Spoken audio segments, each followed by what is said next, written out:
Good afternoon. My name is Madzwamuse. I'm the CEO of the Southern Africa Trust. Welcome to our weekly webinar series. And we are going on to series number 8.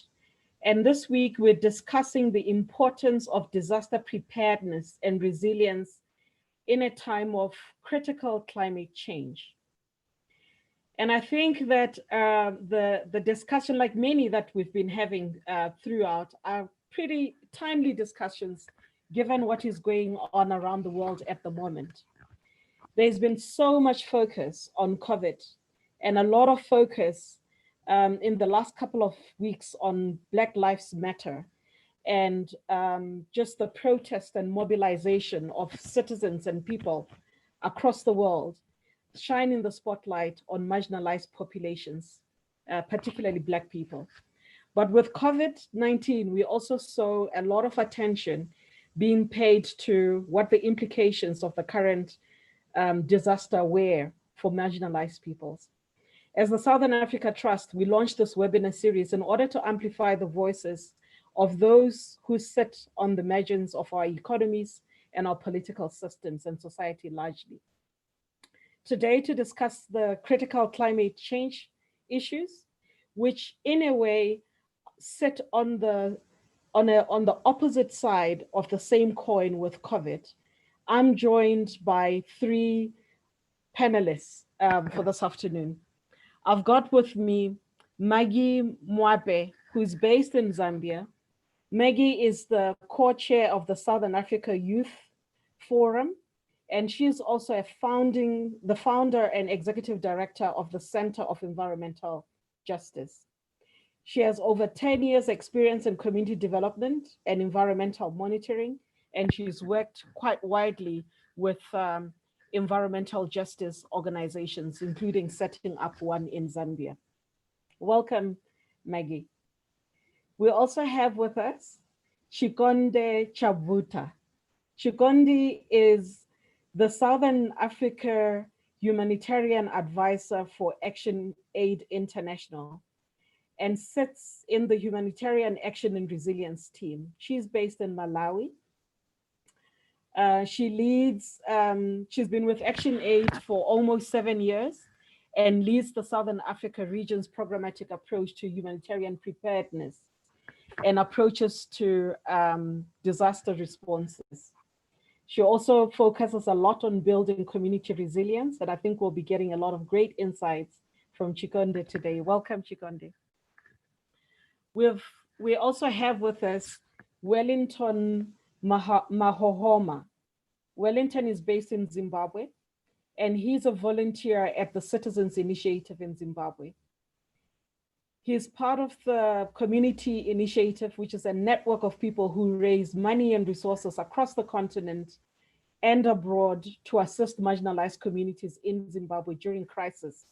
They have covered and responded to the cholera outbreak, the national doctors' disaster strikes, and many other disasters that have struck Zimbabwe. I'd just like to start by asking a question, perhaps for you, Chikondi, to reflect on. And I recall that a couple of months ago, we were together in Zimbabwe where we had convened a community-led dialogue on disaster preparedness, which was building on the insights and the experiences of communities that had been affected by Cyclone Idai. And at the time, we were looking to understand how they experienced disaster preparedness, what they thought the shortcomings were. But the fundamental question there was, in the long term, how do we build climate resilience at community level, given that climate change is something that is here to stay and there's an increase in natural disasters. So while we were looking at Cyclone Idai, we also understood that it is not a single event, but it's part of a cycle that keeps recurring. If it's not floods, if it's not cyclones, we're dealing with droughts, and there will be many of such disasters in the future. And I think the COVID crisis itself has also reminded us of the importance of disaster preparedness and the importance of building community responses. What have previous disasters like Cyclone Idai taught us about disaster preparedness? Starting with you, Chikondi, and then we can come to Maggie and then Wellington. Thank you very much, Masego. This is a great opportunity to join and share some of the reflections that have come from the communities, with lessons learned mostly from the recent Cyclone Idai that devastated parts of Mozambique, Zimbabwe, and Malawi. This was a climate-induced disaster, as we all know, and the communities were able to learn about this a day, some just a few hours before the disaster struck. And one of the weaknesses that the communities thought that we could learn from was on how we communicate on early warning messages for disasters, and also how they can rely on that information, knowing that sometimes the information comes, but what happens is different from what is predicted by the weather departments in the countries.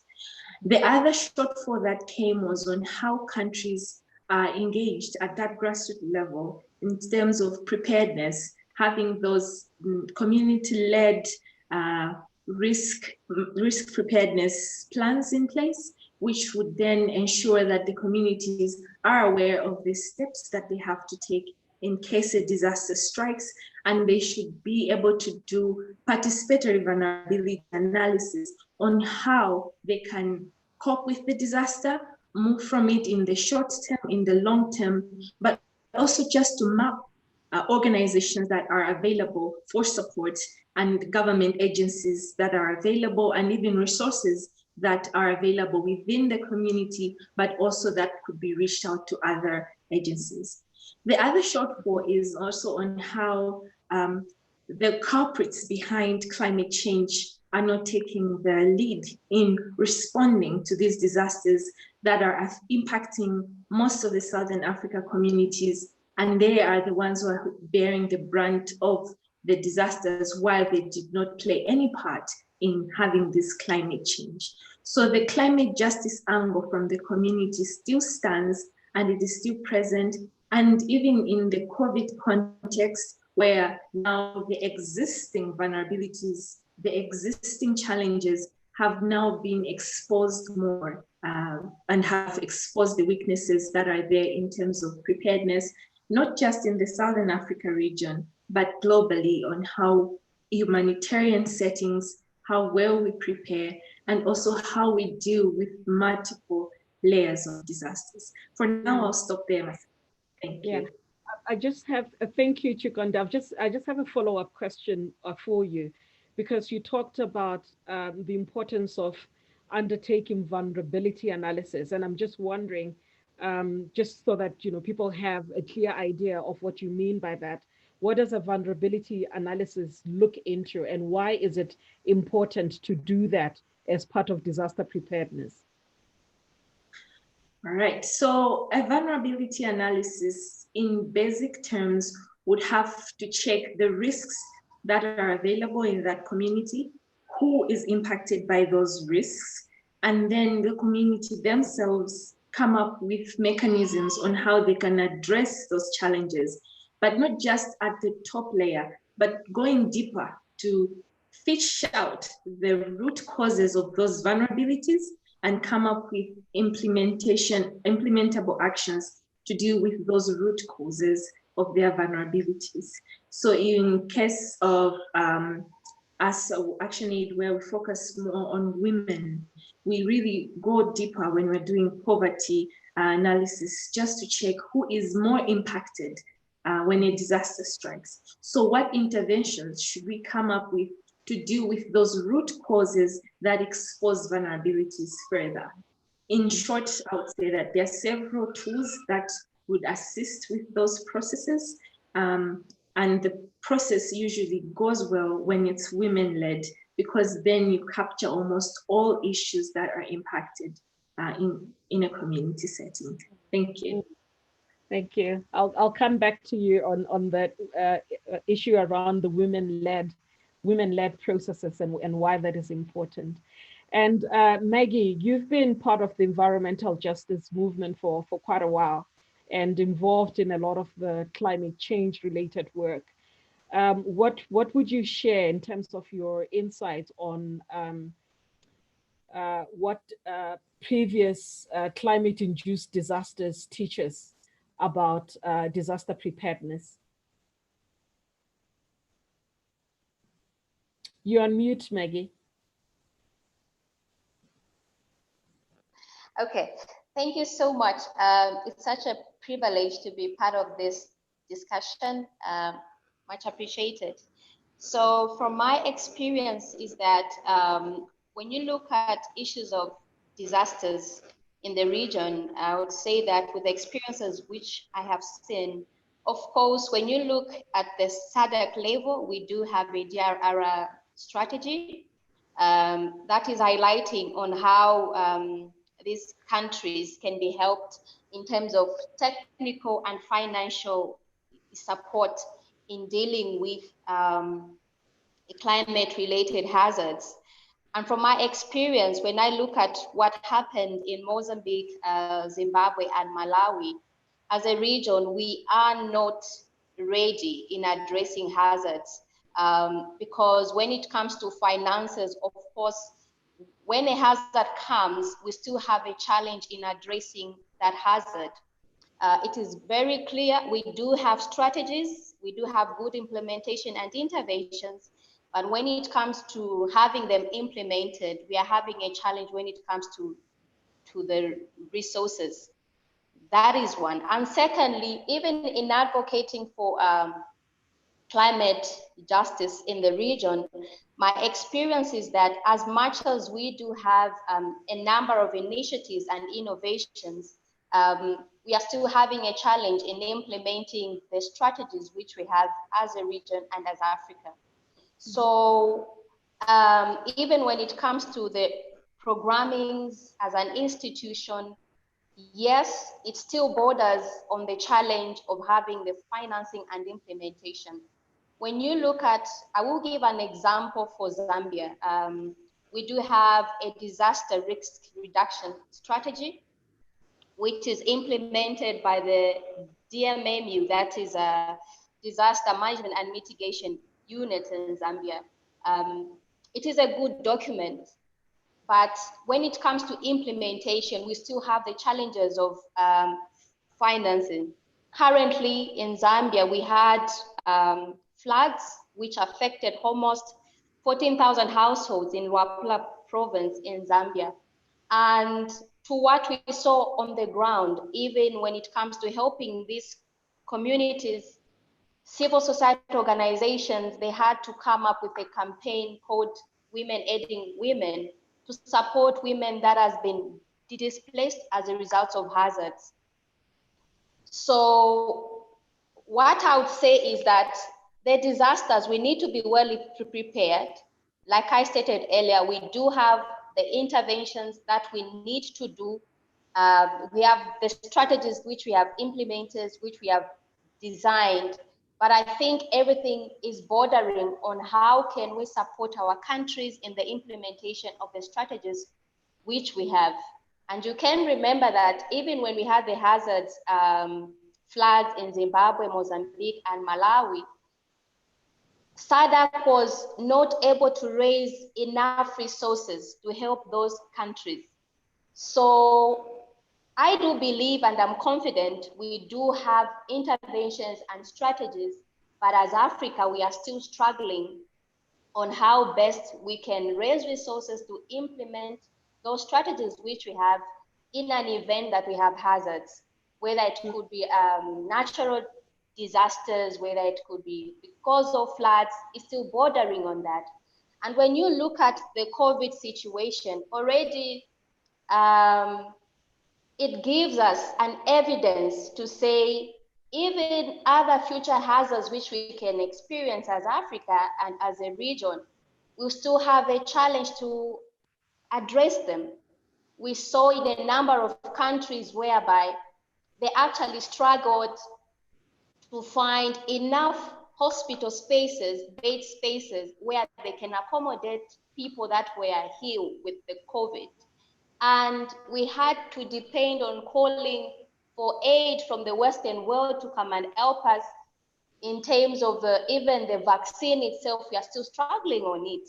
Even when it comes to having proper bed spaces where we can have these people to be hosted, is still that a challenge. So I would say that yes, we do have good documentations, we have good strategies, but we are still having a challenge with implementation because it's bordering on financing and technical support. Mm-hmm. Yeah. Thank you, Maggie. And you started with talking about the SADC DRR. Do you mind saying what that is for somebody like me who might not know what that acronym stands for? Okay, that is a disaster risk reduction strategy. Thank you for that. So SADC has got this disaster risk strategy, and you also talked about access to funding. And SADC had also set up a fund, a disaster response fund. But you are also saying that the resources are not adequate to allow for countries to respond in a timely manner and adequately. And Chikondi also mentioned the issue of funding and resources to support the responses at the community level. I think Chikondi, you were making a very important point where you were saying that a lot of the vulnerability, the African communities find themselves vulnerable to the brunt of climate change, and yet they did not cause it, right? Which does point out to the question around who ought to be footing the bill for the disaster preparedness that we're talking about, including for building resilience in the long term. Because if you've got resilience, you don't have to be managing disasters. A disaster occurs because you were not prepared for it and because you didn't have adequate resources to respond to it. And I think that point is an important one, an interesting one to then segue into Wellington, who's very much involved at activating citizenship at a local level and unlocking resources that are available locally, including in the diaspora. So Wellington, could you also just share from your own perspective what you have learned from that citizen mobilization process about disaster preparedness? What has this taught us? And how do we draw lessons from the past to actually inform what we are doing around responding to the COVID crisis?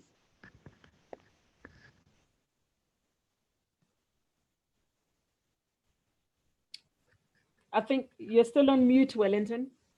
Okay, yeah, thank you for inviting me on this panel. I think I'll start sharing my experiences with regards to Cyclone Idai. After Cyclone Idai hit parts of Mozambique, Zimbabwe, and other parts of the continent, we did through social media, we asked for donations from people, and actually we had a very good response because we managed to raise over 100,000 US dollars within 2 weeks. So it actually gives us that there's a new opportunity, there's a new platform of getting help in terms of disaster. That is social media, where you quickly can mobilize, where you can quickly then take resources from those who have it and to where the resources are needed. Mm-hmm.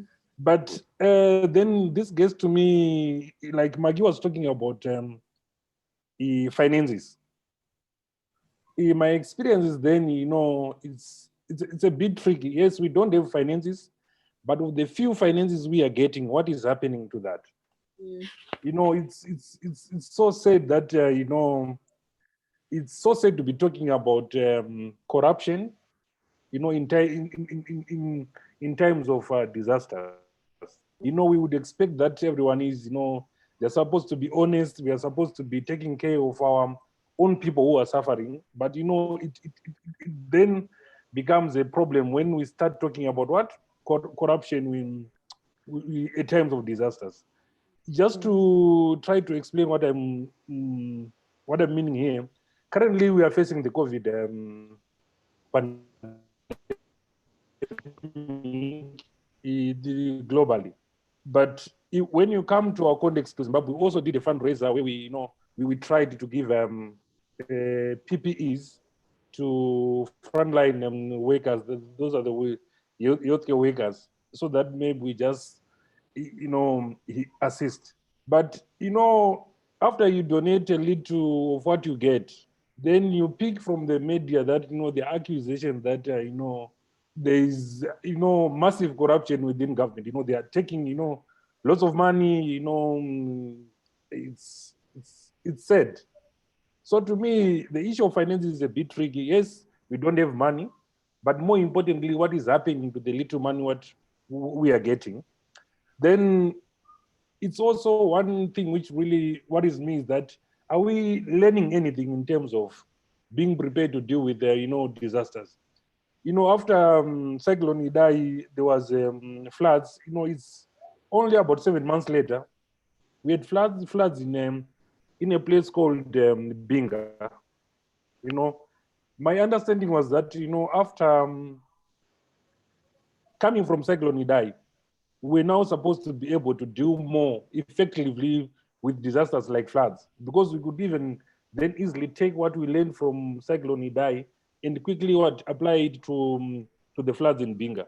But unfortunately, you know, help started getting to get in maybe 3 days, 4 days later when people were stranded. So my question is, are we really learning anything, or we just do the usual thing? We have a disaster, we sit down, we have talk shows, then we shelve the reports, we shelve the strategies, and we forget to wait for another disaster. Then maybe lastly, you know, people were talking about communication, you know. That's Chikondi was talking about, you know, early warning mechanisms. It then becomes difficult for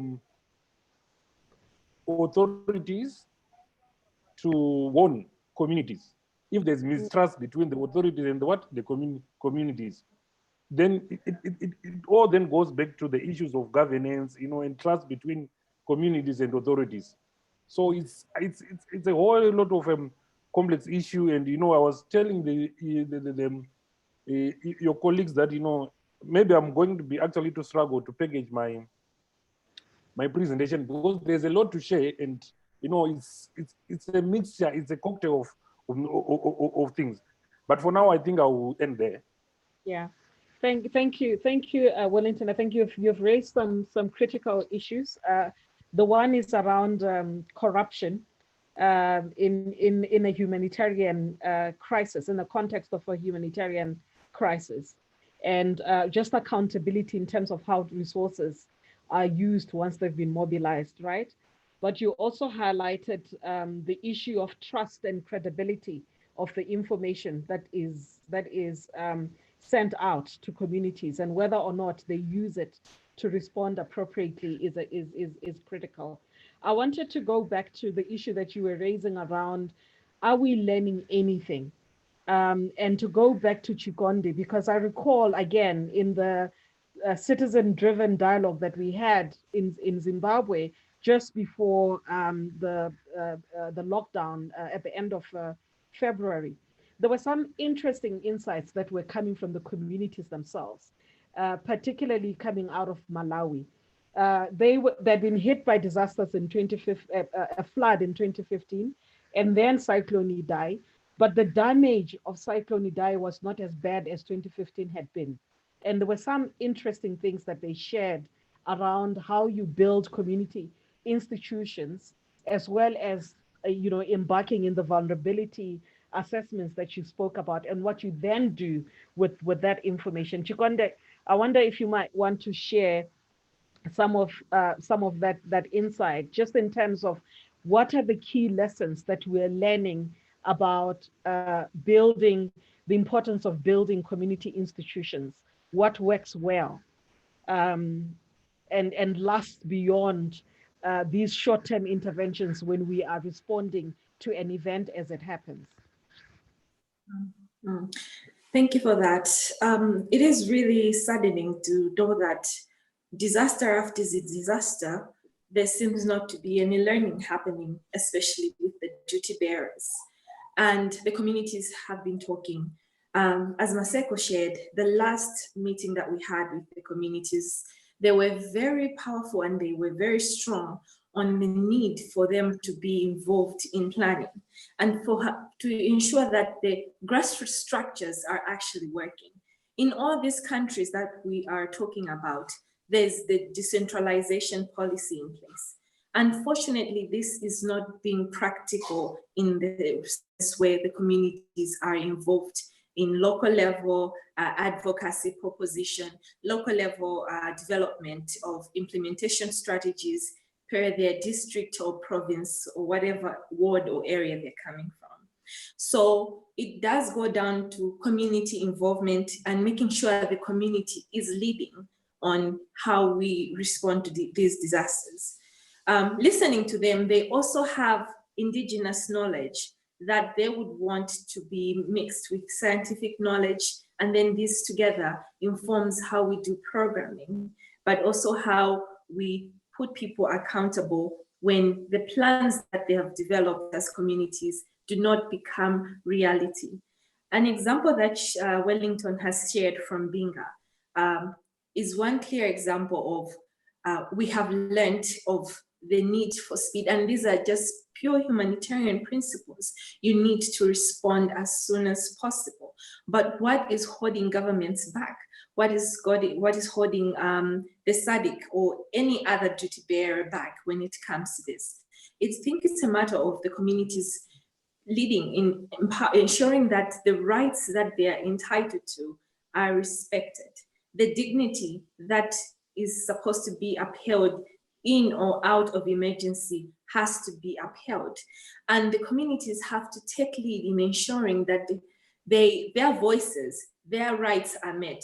The basic needs that are supposed to be provided for in an emergency that end up being money for corruption or whatsoever, these are basic rights not being met. And these are issues of dignity that are not being met. And when there are rights violations, there need to be consequences. So more work needs to be done in ensuring that the communities are taking lead. Their rights awareness in emergencies are raised. Women are leading, the young people in the communities are leading, and they're taking part in the process. And us as sectors need to step back and ensure that these communities are the ones speaking for themselves and they're having their voice. And they are the ones who take these duty bearers to task. We have the core humanitarian standards in place that guide accountability in emergencies. These need to be instituted. There are several other policies and frameworks in place that are to ensure that every duty bearer is supposed to meet the basic needs of the community in an emergency setting. It works in other parts of the world. Why is it not working for our sector? It also boils down to how preparedness is taken seriously in our sector. And these plans, the preparedness plans that are in place, however, they're translated in different contexts. How are they being materialized and being practical in each of the essence? So Masego, there is a lot that the communities shared, but it really boils down to them being listened to and their voice being valid and their rights being very much profiled while we are responding to different emergencies. Thank you. Thanks for that, Chikondi. And I recall we were also highly criticized as NGOs and as the civil society sector for always using technical terms, which actually veil the issues that communities face. And we're taking away the people face, even the pain that people feel when they are going through these disasters. I recall one of them, a lot of the women who were sharing in the discussion, basically saying that talking about the sexual harassment and the sexual violations that women and young children are subjected to in a time of disaster, and how that often goes unreported, undocumented, and nobody's held to account. And yet we see it repeat with, over and over with every disaster. But there was also something important that they said, which I found was really interesting, was again, coming back to the issue of climate change, that they kept hearing that the natural disasters are linked to climate change, but the information about climate change and the understanding is not getting to the local communities. Neither is the, our policies and our responses, they don't build on the local knowledge. And I'm just wondering, for Maggie, you were talking a lot about policy at the national level and policy at the regional level. And I would like for you to comment on what is happening at the grassroots level. How do we build awareness around the impacts of climate change, but also begin to build citizen-driven, community-driven climate justice movements that are, calling for the implementation of the policies, demanding the finances to be unlocked, and also just sharing their experiences on what their coping strategies have been. How do we go about building those movements at the local level? Okay, thank you so much. From my experience is that if communities are not well informed, using information in the most simplified manner, they cannot act. It is only when you understand something, then you can easily engage.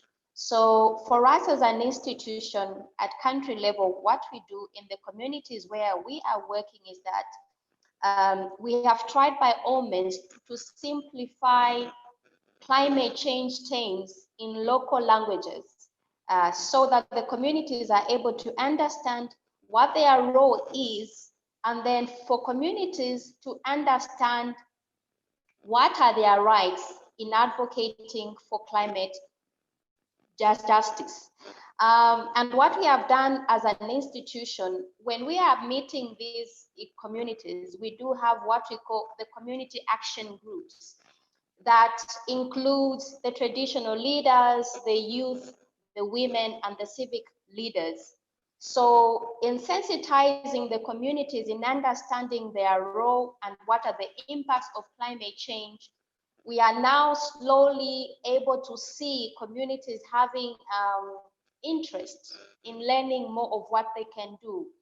And then secondly, the communities are able to come up with community-based initiatives in terms of maybe the tree planting itself, in terms of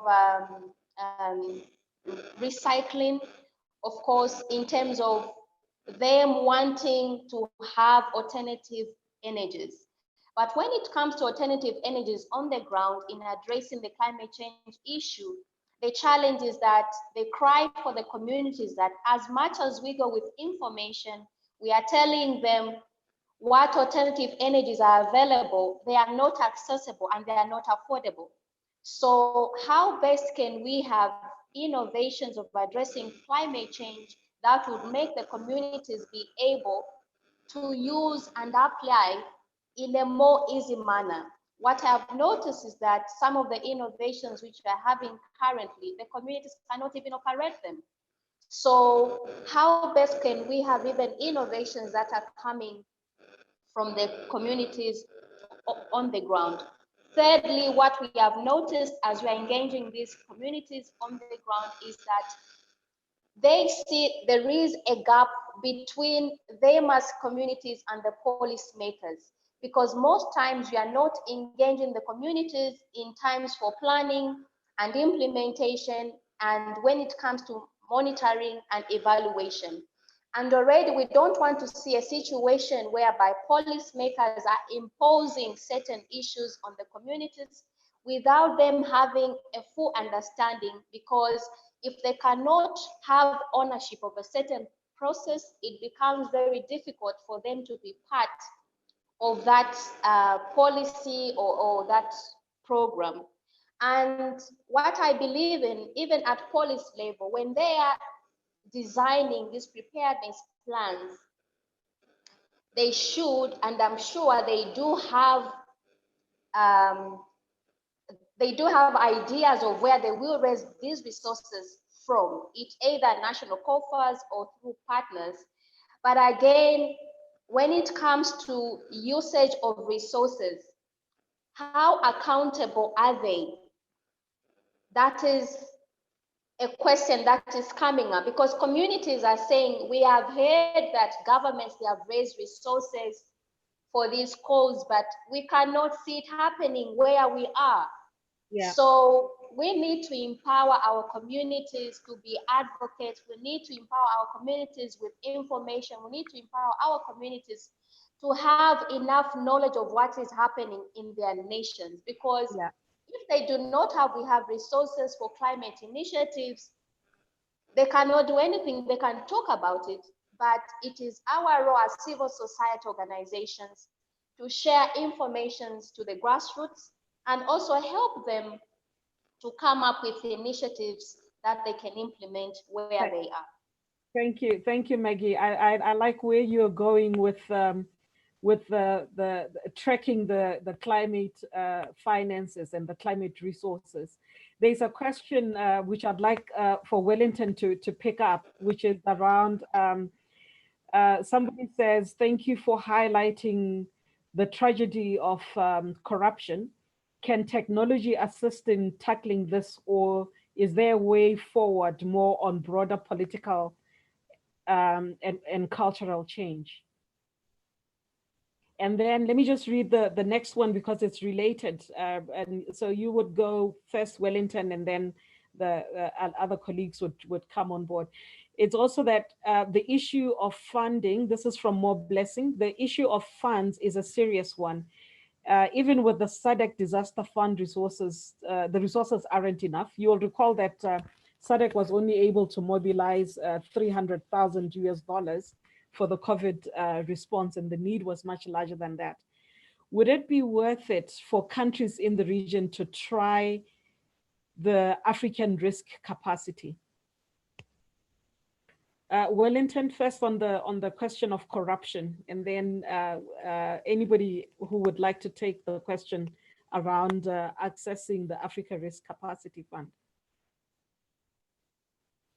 Oh, okay. So in terms of dealing with corruption, I think one of the things we have tried to do as the Citizens Initiative is to make sure that whatever we get, the donations from people, we demonstrate that it's possible to account for whatever you get.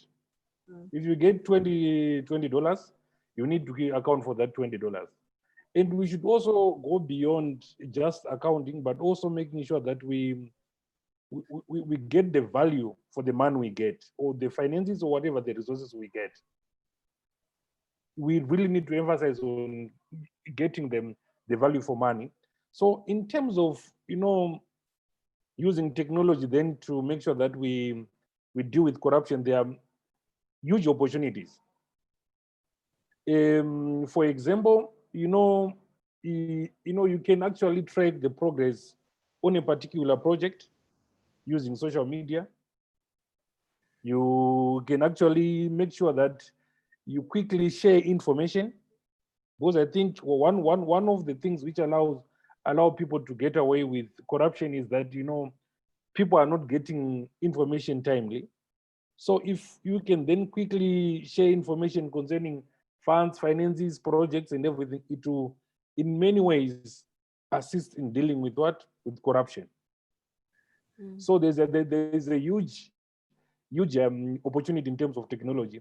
but also the broader political cultural change. You know, we need to empower our communities to be able to understand that, you know, it's not only about receiving help, but also they've got a huge role in making sure that they demand accountability from the office bearers. I will tell you that right now, as we speak, in Chimanimani, the part of Zimbabwe which was really affected by Cyclone Idai, there are people who are still staying in tents. But, you know, the government is on record on several times saying that, you know, we have received so much money. And if you then try to go and track to, okay, these guys, they've received so much money, what did they do with the money? You see, it becomes difficult. So beyond receiving help, beyond building resilience within communities, we also need to make sure that we empower them with the right tools, with the right knowledge, to be able then to demand accountability and track, you know, resources. And just maybe to touch a bit of on the resources in terms of SADC. You just said that SADC raised close to 300,000 US dollars. You know, SADC is very huge. But imagine just maybe 3 or 4 individuals being able to raise a third of that of the money which was raised by SADC. It should tell you something. It all goes to the issue of what? Trust. You know, people cannot give money to somebody whom they know that definitely the money is going to be abused. So these institutions actually need to build confidence and trust, so that donors, you know, even like the huge corporate donors or even individuals, because all the money we got, we didn't get it from one individual. It was $1, $5, $3 from individuals. Yeah, so it all goes back to the issues of trust, you know, having systems that deal with corruption. For now, I think I'll end there. Thank you, Wellington. We have a comment from Stigmata. She says, although we say we do not leave anyone behind, hashtag shift the money. Often all that, no, hashtag shift the power. Often all that happens is shift the money, she says. So I think we're still coming back to the question of tracking accountability in the funding and in the financing. There was a question about whether it is worth countries pursuing the African risk capacity. I'm not sure if Chikondi and Maggie would like to tackle that one. Let me go first, and then Maggie can add more information. There are several opportunities out there for communities in Africa to access funds, and one of them is the African risk capacity. And there are also other initiatives out there bringing in insurance as a means of sort of disaster preparedness funding or disaster response funds in place to governments. But it all goes down to what Wellington was sharing. How accountable are those resources when they get to the government coffers, and how are the communities accessing those resources? So all initiatives are good, but how are they trickled down to the community? How much information is shared? What knowledge and skills are available for the communities to have that credible information on how those resources are shared? What actions are being taken to deal with the issues that they are facing to reduce the vulnerabilities that are there? And then also issues of collective action and how partnership is happening at community level, at the country, and also at the SADC level. So those initiatives are all good. It is just a matter of, is this accessible to the community? Are the communities taking charge of their destiny in terms of shifting the power, as it's been said? Issues of accountability. We have good organizations out there being led by women, being led by young people that are ensuring that we are accountability in emergencies. How are we making sure that these are the ones that are leading the communities in how we respond to emergencies?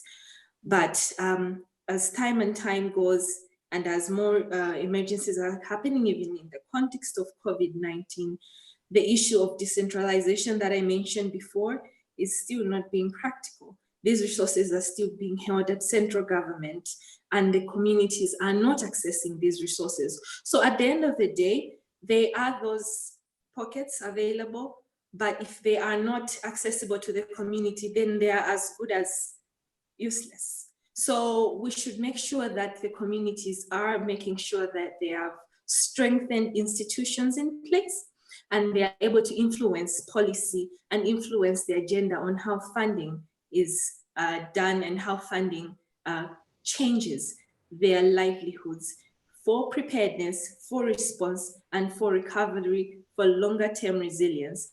Because at the end of the day, we really want the communities to move from where they are to a better off place. But that can only happen if the resources are getting to them. So that's my penny that I could share for now.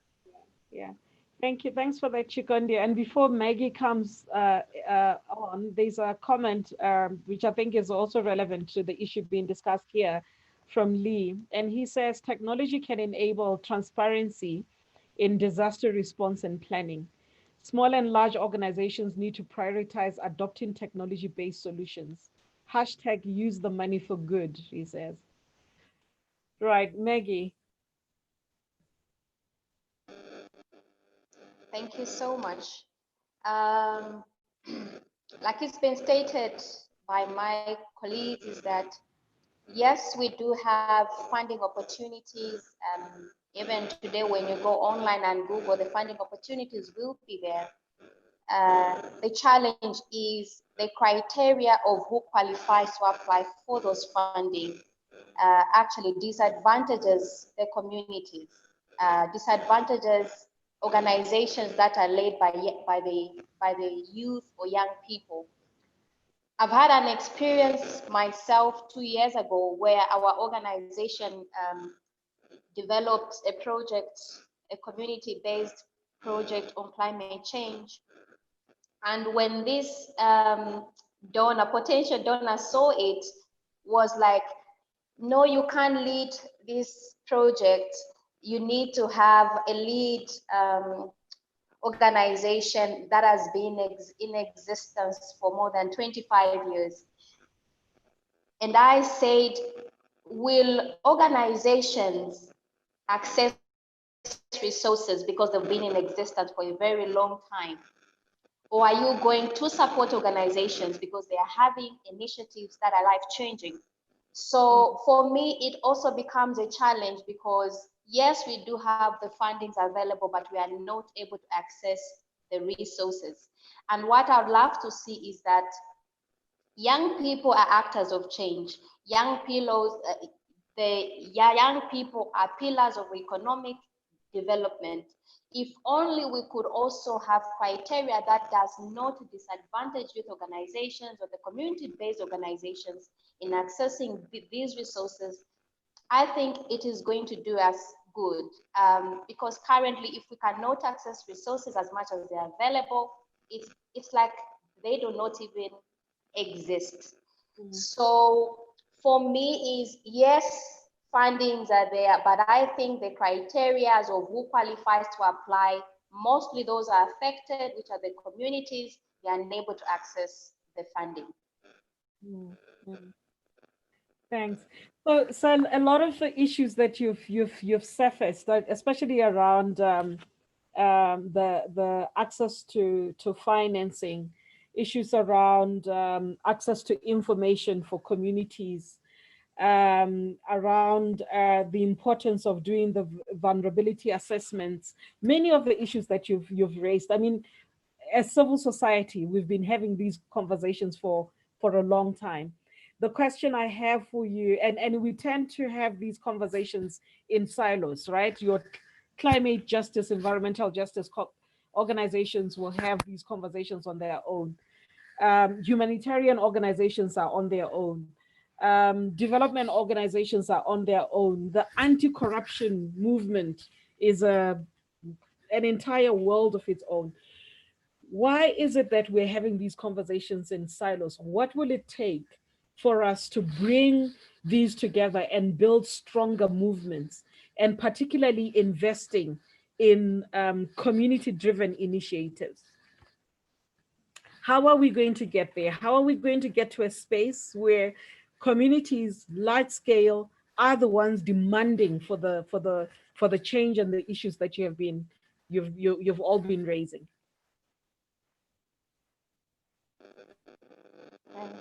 Can I still? Mm-hmm. Okay, I can speak? Yes, you may speak. Okay, thank you. Yeah, when you look at organizations that advocate for, look at issues of corruption, for me, I would love to see that they shouldn't work as independent entity or as an independent movement. Because when you look at the issue of corruption, it is found in every sector.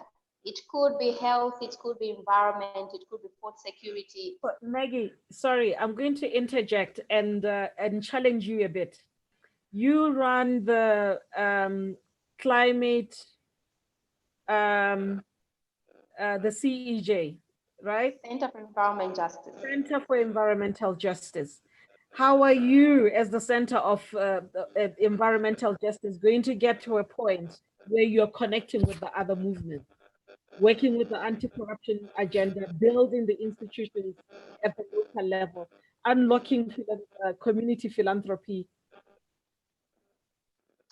Thank you. So, okay, as an institution, as CEJ, yeah. Okay, so what we have been doing and we are still doing and we look forward to continue doing is that Center for Environment Justice, we are working with different organizations in Zambia. When it comes to our implementation of projects, we have institutions that we work with closely. And those institutions that we think our mandate links with what they do, we always ensure that they are part of it. I'll talk about the Human Rights Commission in Zambia. It is an institution that we have worked with in a number of activities and projects. When you look at the Auditor General's Office, is an institution that we have worked with closely as an institution, especially when we are having issues to do with accountability in the mining sector. And when you look at Action Aid Zambia, it is an organization that we have been working with closely when we are looking at sustainable development goals. And just last week on Friday, we had two big events that hosted by CEJ, a youth symposium on sustainable development goals.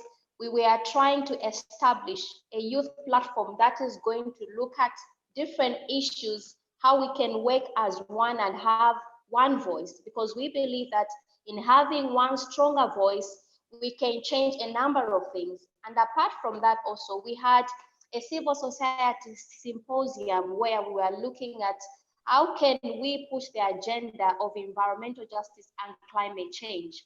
So we are trying by all means to ensure that we work with different stakeholders and look at how can we have a stronger voice as one entity. Because what I've noticed in the past is that civil society organizations, we have been working working in silos, Okay. So we are having scattered voices.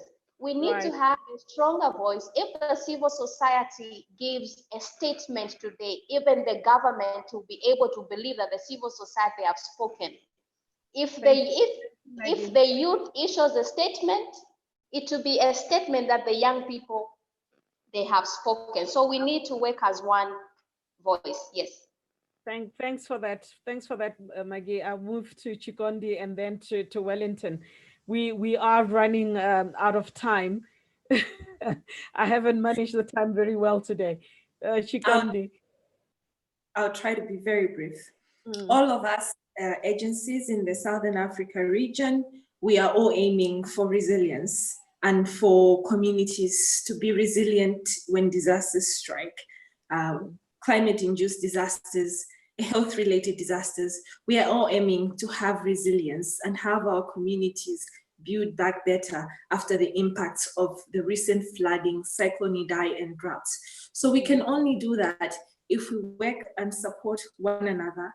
We do not need to work in silos, but have ways to engage one another, have collective action, because that is the only way we can have resilience being stronger. So we need to ensure that we have those methods of uniting people from the community level to ensure that there is collective action, there's collective voice, and this is being replicated at all levels and even up to the African Union level. So even if it's influencing policy, trying to deal with corruption, we need that collective voice. And let us aim for, we're all aiming for that resilience, and resilience is only stronger when people come together and support each other. So that is brief what I can share. Thanks, Masego. Thank you, and to you, Wellington, and perhaps you could also answer the last question that we have from our participants here, which is whether there's any lessons on the role of community philanthropic giving in emergency responses. Resources coming from the communities themselves. You're on mute, Wellington. To quickly answer the lessons learned from philanthropic giving, it actually makes a huge difference. It's a good thing. We need to continue giving, but more importantly, beyond giving, we need to make sure that what we give is put to good use.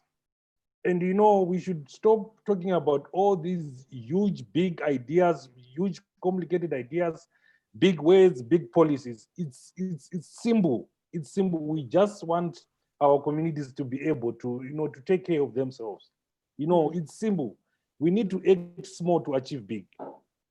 I hope you get what I'm trying to say. We need to act small to achieve big. And we should stop looking at our communities as beneficiaries. These are our partners. If people have time, where we did a documentary of the work we did in on Cyclone Idai, and one of the huge lessons coming from that is, if you relate to the communities as your partners, you would definitely achieve more. Mm-hmm. We managed to do some of the things which would ordinarily take maybe a government agency or a big, NGO or whatever to do in 4 months. We will be doing it in 1 week. Yeah. Both the idea is just to assist the community and to make sure that they are back to where they are. Instead of having these, huge meetings in hotels, planning, coming up with position papers, let's just go to the community, to our partners, and work with them and make sure that they get what they want. Yeah, thank you, Wellington. I think you've landed us in a really good place, because you've just basically said to us, really, it's simple. Let's go back to basics. It is about communities. And Chikondi had actually started us at that point where she says, building resilience makes no point if you have not done in-depth vulnerability analysis. And that the vulnerability analysis that you're doing are at that community level. And it's for us to understand the challenges, the issues, what is there, what the barriers that people are facing on the ground. And if our interventions go back to being about, Stigmata was talking about shifting the power. If our interventions go back to being about building the local institutions, then we know that we are working towards something worth building into the long term. I will just take 1 minute, give 1 minute to each one of you, because if I don't ask you this question, I'm going to be in trouble with the rest of the team. We ask the same question at the end of every webinar. And the question we have for you is, in this time where we are rethinking the future of development, the future of our societies, the future of our economies, what is the future that you want to come back to? Who would like to go first? Maggie, would you like to go first, and then what is the future that you'd like to come back to post-COVID, post all these disasters? And if we're building resilience, what is that? Thank you. I think we need to bridge the gap of where government, as much as they are policymakers, they are our partners. We need to find an enabling environment where we are able to sit and share ideas as partners. Many are the times that when the civil society brings up an agenda, they look at us like being too political, or we are trying to be against the government which is in office. But what we'd love to see is that every time we raise an issue, we are asking for dialogue. And as we go forward in addressing the disasters, every time we are doing the designing of the plans, we'd love to see that the communities, the civil society, and the private sector, they are part of the designing and the planning. Thank you, Maggie. Chikondi? Thank you. For me, what in a few words, what I would like to see post-COVID is a community where there is social justice, where the rights of everyone is being upheld, and where this pandemic actually shows our resilience, shows how strong we are to get back and to even be better communities as the Southern Africa community, where we're working together, the government is listening, the community is leading, women are taking charge of their lives and they are leading our community implementation. Young people are highly involved. So in brief, that's what I would like to see post-COVID. Thank you. Chikondi, I can sign up to that. Wellington? As for me, I just want, you know, a world where we actually go to the communities for answers, but not with, you know, to go and solve problems, but rather to go for solutions. You know, we have a disaster somewhere in Zambia, and before even we get there as government or as NGOs, we actually go and learn how they dealt with the problem. In a few words, I'm saying that we just want resilient communities. That's all what we want. We can't continue having, you know, vulnerable communities. This should end. Yeah. Thank you, Wellington. Let's deal with the sources of vulnerability, I think, is the message that came through from today's session. And thank you to our wonderful panelists for sharing your rich insights with us. And thank you for the participants who join us every week for these seminars. And we'll see you again next week when we discuss youth empowerment. Thank you so much. And may I ask the panelists to stay on, please don't go off. Thank you.